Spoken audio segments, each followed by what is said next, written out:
I'm 30, and I've been married to Emily for 5 years. It felt like a dream at first. She was everything I'd ever wanted, kind, beautiful, intelligent. We had an understanding, a rhythm that worked.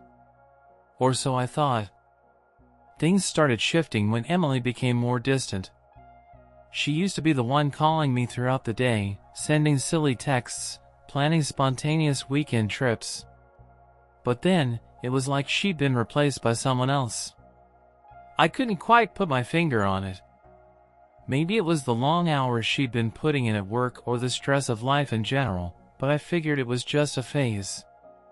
But then, without any warning, she ghosted me. No explanation. No goodbye. Just silence. At first, I thought it was some sort of misunderstanding, or maybe even a temporary break. I mean, I never expected this, for her to just disappear. We had no kids yet, so it wasn't like there was anything tying us down. I found myself pacing around the house, staring at the phone, waiting for her to reach out, hoping that maybe she'd just lost her phone or something. But the calls went unanswered. The messages were left unread. Weeks passed. Then months. Still nothing. I was left hanging in this strange, surreal limbo. Then came the bombshell. It had been nearly 8 months when I saw her name pop up on my phone.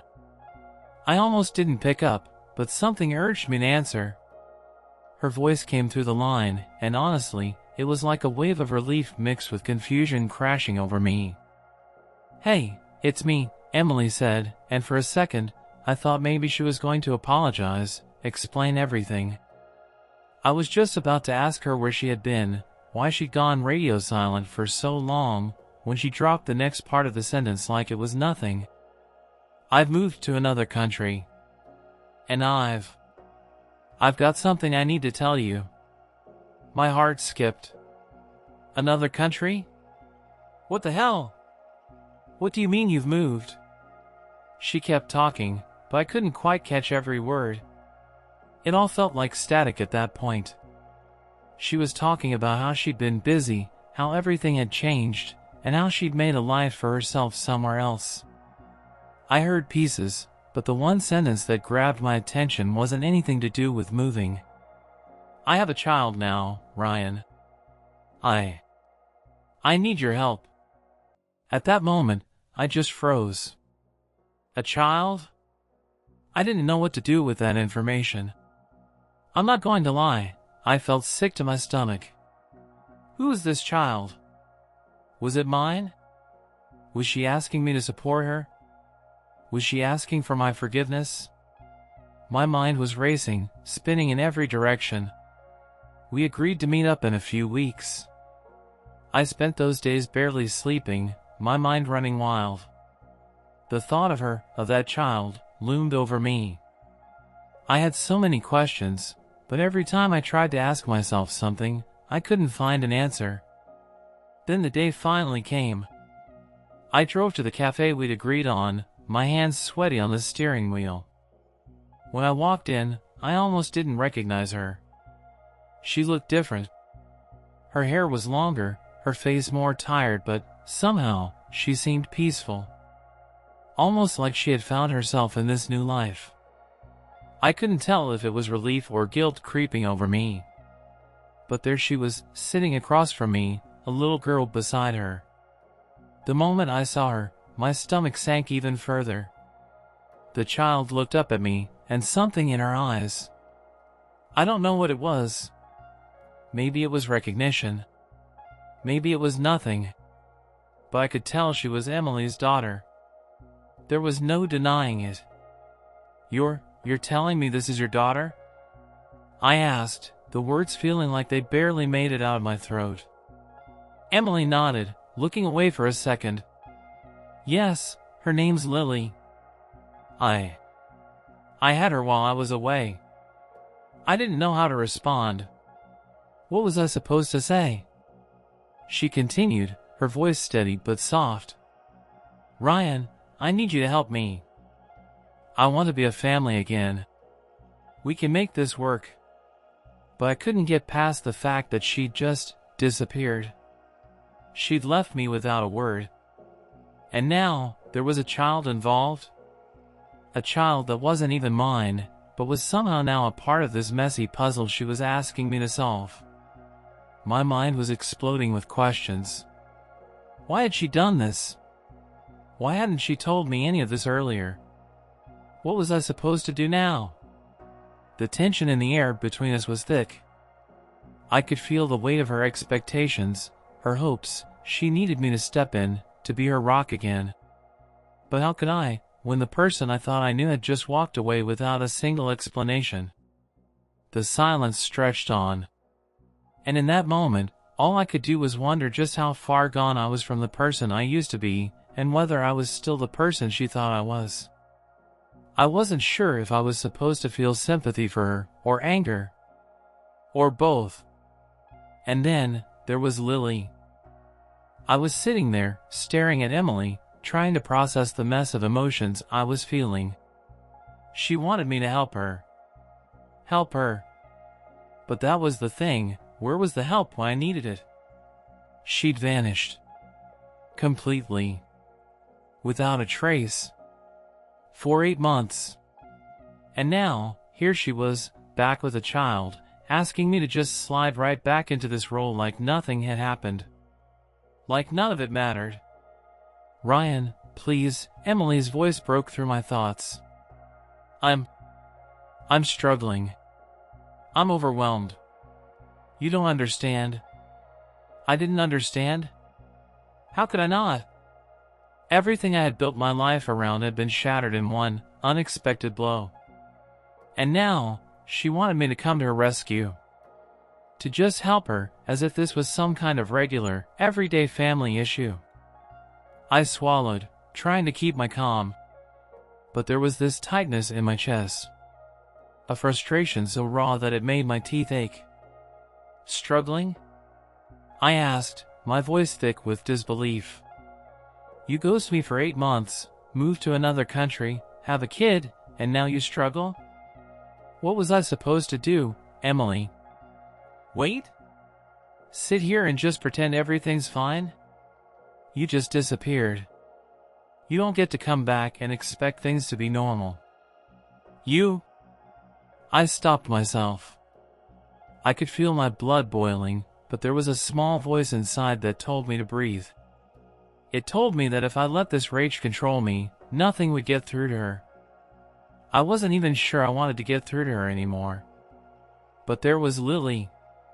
She sat there quietly, her little hands folded in her lap, her wide eyes locked on me. It was like she could feel the tension hanging in the air, and I couldn't help but feel guilty for the way I was acting. She was just a kid. She didn't deserve to be caught in the crossfire of my anger. Emily must have sensed the shift in the air because she quickly reached over and pulled Lily closer to her. It made me feel even worse. I'm sorry. I didn't want to hurt you, Emily said, her voice soft, almost pleading. But Ryan, I'm asking you to think about what's best for her. She needs a father. She needs someone who will love her, take care of her. I can't do this alone. The words hung there, a heavy weight pressing down on me. I wanted to scream. I wanted to throw all my hurt, all my confusion, in her face. But I couldn't. Not with Lily there. You think this is best for her? I asked, trying to keep my voice steady, but it was a struggle. What kind of father am I supposed to be to a child who's not even mine? Do you want me to just pretend like everything is fine? Like I'm some kind of substitute? A stand-in for a life that you took from me without a word of explanation? There was a long pause. Emily didn't say anything, but I could see the guilt on her face. And it almost made things worse. Because what was I supposed to do with that guilt? Was she genuinely sorry, or was she just trying to play me into fixing everything? Was she hoping that I'd feel bad for her? I know I messed up, Ryan. I know I hurt you, she finally said, her voice almost a whisper. But I need you now. Lily needs you.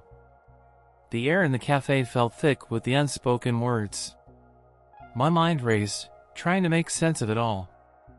I felt betrayed. I felt abandoned. But then, there was Lily, small, fragile, with big eyes that looked at me with a kind of hope.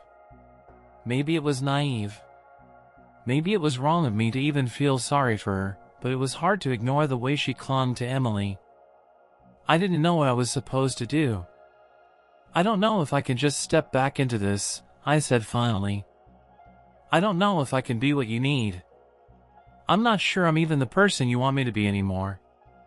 Emily's face twisted, her lips pressing together like she was trying to hold back tears. But then she took a deep breath, as if she was bracing herself for what came next. I never wanted this to happen, Ryan, she said quietly, voice shaking. But I need you. And I'm asking you for help, for both of us. I'm sorry for everything. But if you want to have any kind of future with me, with us, this is the only way. The words hit me like a punch to the gut. They were so loaded. So heavy. It felt like she was asking for something that I couldn't give, but somehow, I also felt like I didn't have a choice. I didn't want to lose her. I didn't want to let go of whatever we had, whatever I thought we had. But at the same time, I couldn't just ignore how hurt I was. Lily shifted in her seat, glancing up at me again. She was quiet, but her gaze was steady. She didn't know anything about the mess I was in, the storm brewing inside me. All she knew was that she was supposed to be safe, to be loved, and to feel like she had a place in the world. And now, somehow, that responsibility seemed to fall on me. But did I even want that responsibility? The silence between us stretched longer this time, thickening until it was almost suffocating. My chest felt tight, and my brain was screaming at me to run. To get out of there before things got any messier. But I couldn't. I was stuck. In this moment. In this decision. Could I truly forgive Emily? Could I actually step into a role that wasn't mine to play? And if I did, what would that mean for me, for us? I had no idea.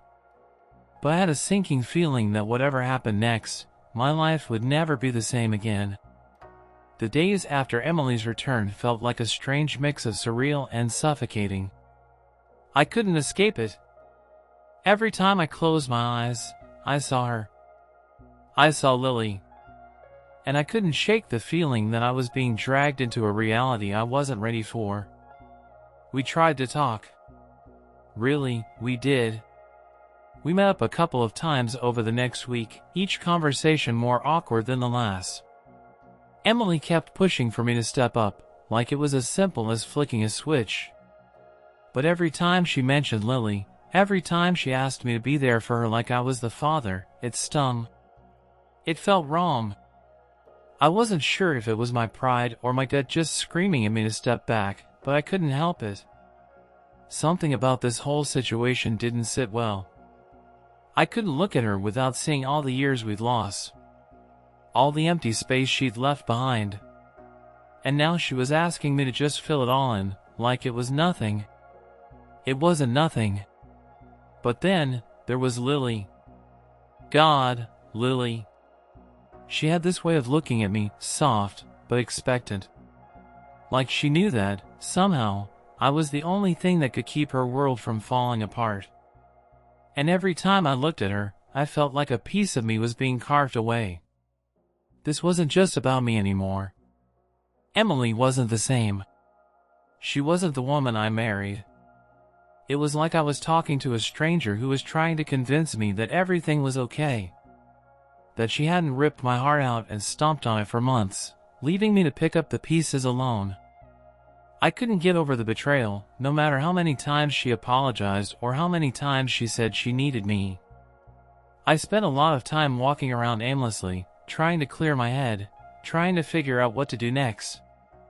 I'd get home late, staring at the empty space on my bed, wondering how it all went wrong. I'd find myself scrolling through old pictures of Emily and me, remembering the way things used to feel. The laughter. The inside jokes. The quiet moments where we just existed together. Those moments seemed so distant now, like a different lifetime. One evening, Emily sent me a message asking if I could come by her apartment. "I really need to talk to you," she said. That was all. Simple. But I knew better than to believe that. When I got there, I found her sitting on the couch with Lily beside her. The moment I walked in, I could tell something was off. The air felt thick with tension. Emily wasn't her usual self. Her eyes were red, like she'd been crying. And Lily was sitting still, staring at me like she was trying to figure me out, trying to figure out why I wasn't the person she thought I should be. "Ryan, I'm really sorry," Emily started, her voice shaking. She looked so tired, so broken. "I know I've messed up. I know I can't just fix things overnight. But I need you to know that I didn't mean to hurt you. I swear to God, I didn't.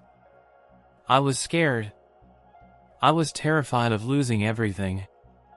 I didn't know what to say. I just stood there, my hands shoved deep into my pockets. What was I supposed to say? It's fine, Emily. I'll just magically forget everything and be the perfect guy again." No. That wasn't how this worked. "Scared of losing everything?" I asked, trying to keep my voice calm. "You vanished without a word. You left me in the dark. What was I supposed to think?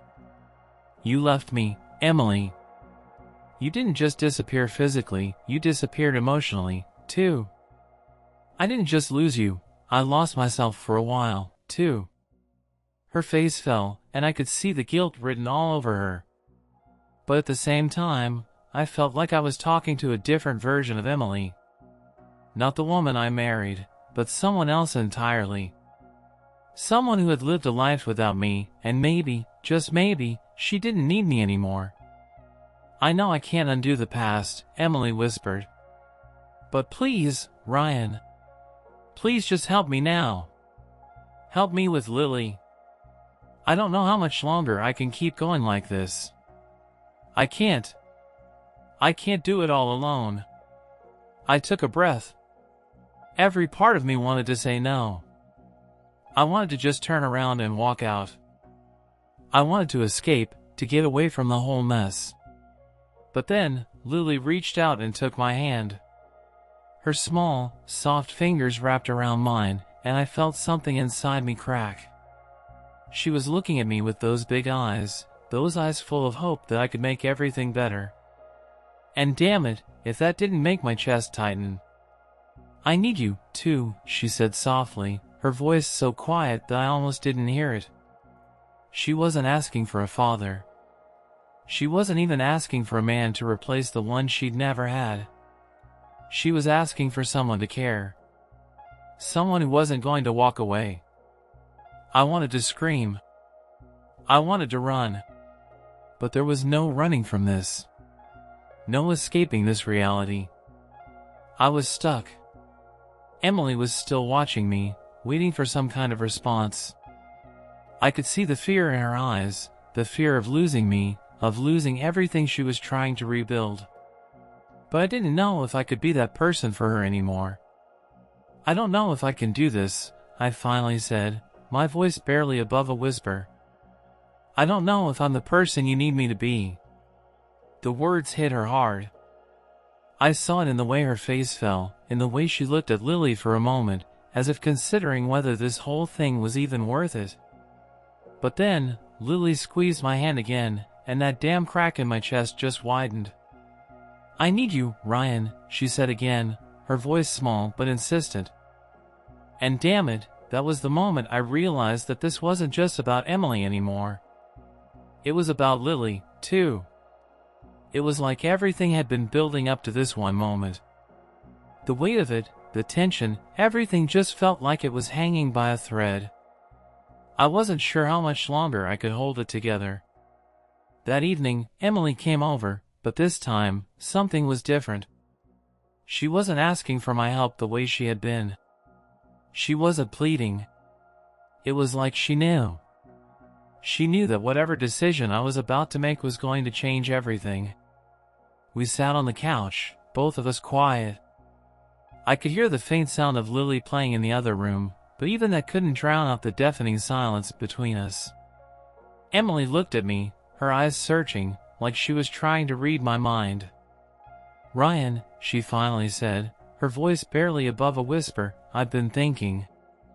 Maybe I've been too selfish. Maybe I've been asking too much from you." I didn't know how to respond. Part of me wanted to just shout, to tell her that yes, she had been selfish, that everything she'd done had hurt me more than she realized. But the other part of me, the part that was still holding onto that piece of her I used to love, just wanted to give her another chance. "Emily," I started, but I didn't know what to say. The words felt like they were trapped in my throat. I don't even know what to think anymore. She took a deep breath, like she was about to drop a bombshell. And she did. "I'm not asking you to be her father, Ryan," she said, her voice breaking. "But I'm asking you to be part of her life. Because she needs someone. She needs someone who won't leave her like I did." I felt like I'd been hit with a ton of bricks. I could feel my chest tightening, and for the first time in weeks, I wasn't sure if I could breathe. It was like she had peeled back a layer of myself I didn't even know was there, something raw and unhealed. She wasn't asking for the impossible anymore. She wasn't trying to make me something I wasn't. But this was still a heavy ask. "I didn't leave you, Emily," I said, my voice low. "You left me. You left me without a word. Without a second thought. And now you want me to just be okay with all of this? You think I can just forget the past?" There was that look again, the guilt. The regret. And yet, I couldn't shake the feeling that this wasn't enough. It wasn't enough to make up for everything. It wasn't enough to make me forget the way she had walked away without a second glance. I know, she said quickly, her hands trembling. "And I'm sorry. I don't deserve your forgiveness. But I need you to see this from my side." I was scared. I was terrified of what I'd lose, of what I had to give up. And I didn't think I could handle it on my own. But now I'm asking you for something different. I looked at her, really looked at her. The woman who had been my world, who had, in one way or another, always been my anchor. And now, she was asking me to be the anchor for this little girl. This little girl who wasn't mine, but somehow was still a part of me. I wanted to scream. I wanted to run away. But there was no running from this. There was no more pretending that I could just shut down and walk away from everything. "Emily," I started again, the words stinging as they left my mouth. "I don't know if I can be the person you want me to be. I don't know if I'm ready to take on all of this." The room felt like it was closing in. My chest was tight, my throat dry. I was spiraling, and I could feel it deep in my bones, that this was one of those moments that would change everything. There was no going back. No undoing the choice I was about to make. She looked at me, her eyes pleading. "I'm not asking for the world, Ryan. I'm just asking for you. I'm asking for you to be there for her. To be there for us. I know it's a lot. I know I've messed up. But I need you. Lily needs you." The words were so raw, so real, that I felt like I was standing on the edge of a cliff, teetering. One wrong move, and everything I thought I knew would be gone. Everything I had built for myself, all the walls I'd put up to protect myself from getting hurt again, it would all come crashing down. I looked at Lily, who was sitting just a few feet away, drawing something in her sketchbook. She glanced up at me with those wide eyes, those eyes that seemed to hold so much trust, so much hope. She didn't know the chaos behind closed doors. She didn't know the fight inside me. All she knew was that she wanted someone to look after her, to love her. The weight of that realization hit me like a wave. "I can't promise you everything," I said, my voice shaky. "But I'll try. I'll try for her." There was a long pause, and then Emily's face softened. A quiet relief settled in her expression, but I could see the exhaustion, too. She wasn't asking for perfection. She wasn't asking for some grand miracle. She was asking for something simple, something that felt so complicated, a chance. A chance to start over. A chance to rebuild. And damn it, I wasn't sure if I was ready, but I knew I couldn't walk away from it. "I'll try," I repeated, a little more firmly this time. "But this isn't just about you. It's about all of us. And I'm not promising it'll be easy. But I'll try." Emily nodded, her eyes filling with tears. She reached for my hand, and for the first time in what felt like forever, it wasn't just about her asking. It was about something real. Something honest. And as we sat there, both of us trying to figure out what the next steps would look like, I realized that this wasn't a story with a clear ending. It was just a beginning. A messy, uncertain beginning. But somehow, I was okay with that. The days after that conversation weren't some kind of fairy tale. Hell, they were far from it. But somehow, we found our rhythm, however messy, however uncertain. I won't pretend everything was smooth sailing. There were days when I felt like I was drowning in a sea of questions, of what now? But there were also moments, small, fragile moments, where I began to feel a shift. Lily, for one, seemed to soften toward me. It was like she was testing the waters, seeing if I was really going to stay or if I was just another face that would fade into the background. The first time she called me uncle, I almost lost it. I didn't know what I was expecting. It wasn't like I was her father, but it felt like a small step, a quiet acknowledgement that, maybe, I wasn't just some stranger in her life. Emily, too, was different. She wasn't the same woman I'd married. That much was obvious. She was tired, and I could see the weight of her choices, of her mistakes, hanging heavy on her. But there was something else, too, something that wasn't there before. There was this quiet strength about her, this resilience that made me want to believe in her again. Maybe, just maybe, we could build something new. But then, the doubts crept in. The past didn't just vanish because we said a few words and made a few promises. Every time I looked at Emily, I couldn't shake the memory of the months she'd disappeared. I couldn't forget the feeling of being abandoned, of waiting by the phone for a call that never came. And it wasn't just about Emily. It was about me, too. I wasn't sure who I was anymore. The man who had walked away from the cafe wasn't the same guy who walked into it. I was torn between wanting to be the person Emily needed me to be and wanting to protect myself. I had this overwhelming fear that if I gave too much, I'd lose myself again. But one thing was clear. I couldn't stay on the sidelines forever. We spent time together. The three of us. Not always by choice, but because it was becoming clear that this wasn't something I could just run from. There were dinners at Emily's apartment, awkward silences at first, then slowly, as the days bled into each other, laughter. Laughter that felt foreign at first. But it began to feel real. It wasn't easy, though. Sometimes, I would find myself staring at Lily, wondering how much of her had been affected by the absence of a father, by the absence of stability. How much of her would I be able to fix? How much of her would always carry the scars of what Emily and I had gone through? And then, there was the quiet moment, just a week after that decision to try. I was sitting on the couch, flipping through a book when Emily came in, holding a photo album in her hands. She sat next to me, but neither of us said anything for a long time. Then she opened it. "You used to do this," she said, pointing to a photo of us from our early days together. The smiles. The innocence. I couldn't help but feel the pang of loss. The person I was back then felt so distant.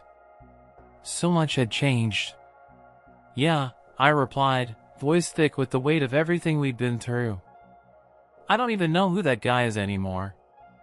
Emily glanced at me, and for a second, there was that vulnerability again. The same vulnerability I had seen when she first came back to me, the same vulnerability that made me wonder if we could somehow fix what had been broken. I know, she said quietly. But I think we're different now. And that's okay. We don't have to go back to who we were. We can build something new. Something better. I nodded, even though I didn't entirely believe her. I wanted to. I really wanted to. But every day felt like a test. A test of my patience, my forgiveness, my willingness to let go of the past. Over time, I realized that Emily was right. We didn't have to be the same people we once were. Maybe that was the mistake we'd both made, thinking we could somehow pick up right where we left off. What we needed to do was build something new, something we could both live with. Something that worked. It wasn't always perfect. There were fights, of course. Times when I'd catch myself pulling away, afraid of getting hurt again. And there were moments when Emily would retreat, when the guilt would hit her too hard, and she'd question if she was asking too much. But little by little, we kept trying. We kept showing up, even when we weren't sure what we were doing. As for Lily, well, that was a different kind of challenge. I couldn't expect her to just accept me as someone important in her life. I couldn't force it. But I showed up. I went to her soccer games, helped with her homework, and tried my best to be the kind of adult she could count on. It wasn't about being a father to her, it was about being someone she could rely on. Someone who cared. Eventually, after weeks of awkwardness, of uncertainty, Emily and I found ourselves laughing together again, laughing not because we were trying to pretend, but because we were beginning to find our way. We weren't the people we were before. We weren't that perfect couple anymore, but we were becoming something else. Something that might be enough. I wasn't sure what the future held. Maybe we were just beginning to scratch the surface of something bigger. Maybe we were building something that could survive the messiness of our past. Maybe, just maybe, we had a chance. But for the first time in a long time, I wasn't afraid to try.